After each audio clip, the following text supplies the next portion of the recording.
Now, of course, you remember the 3 habits of safe flying, the ones to control risk in the air. Well, let's see how those 3 habits apply to your long solo cross country. And as you remember, the first habit is always have an alternative. Now, this is really the proverbial plan B. Always have a plan B.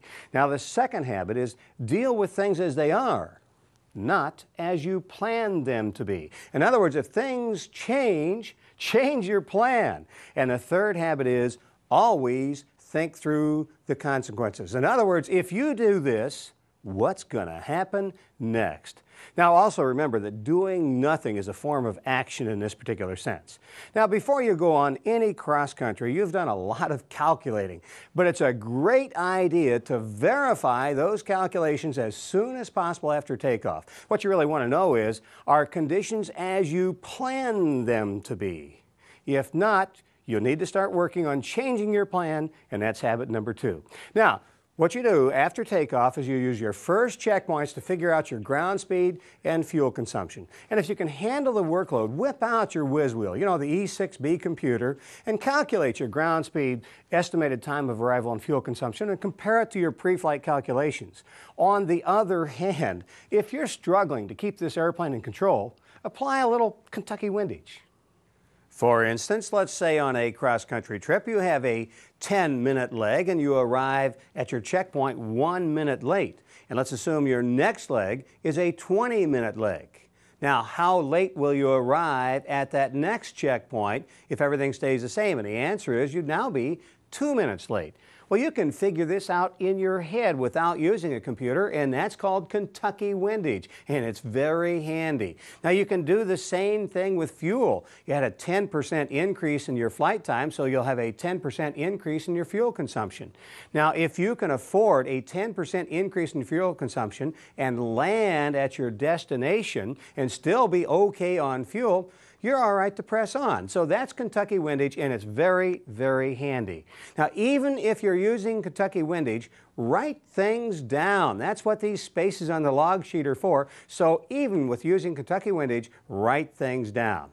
Now, keep your chart out while you're doing this and fold it to show your course. And always be aware of alternative landing sites along your path. That's habit number 1, always have an alternative. Now, let's assume that you do decide to go to plan B. Well, now your flight log will no longer be showing what you're actually doing. So what you want to do is sketch a new course on your chart showing the airport you're going to and write the times and things like that down on the chart this time instead of a flight log. You won't have time to do it on a flight log, but do write things down.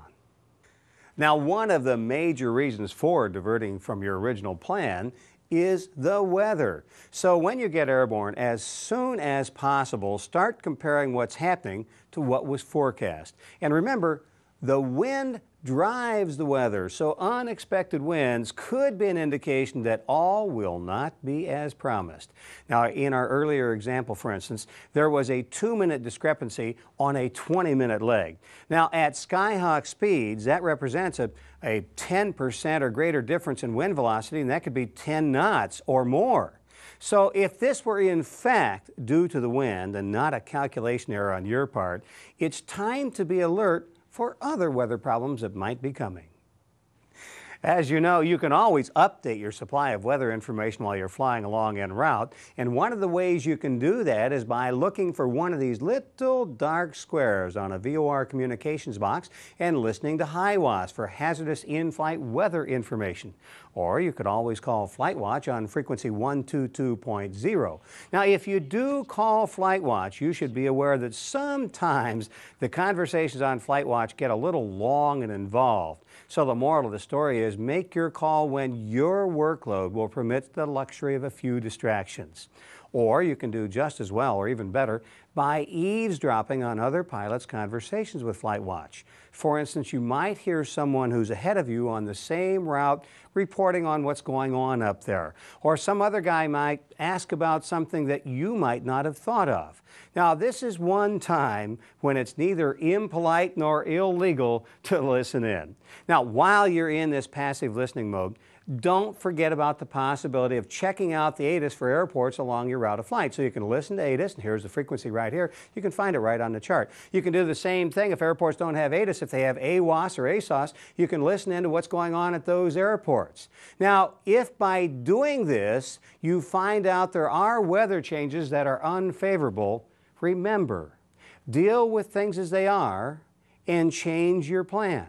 After all, that's habit number 2. Now, if unexpected weather, fuel consumption, or some other problem does lead you to change your plan, take a minute to think through the consequences of the change. That's habit number 3. Now, if you're diverting because of weather, consider the current weather at both the airport you're diverting to and along the route you'll take. Is it good enough? Or is there another available alternate with better weather? Now, even if you haven't needed to divert, if you're unsure about the way things are progressing, land at one of your intermediate destinations and phone your home base and go over what you're seeing and thinking about with your instructor. But remember that an approval to continue is permissive only. It is not an order. If you don't feel good about it, don't go. And by the way, the desire to get home should never figure in your decision.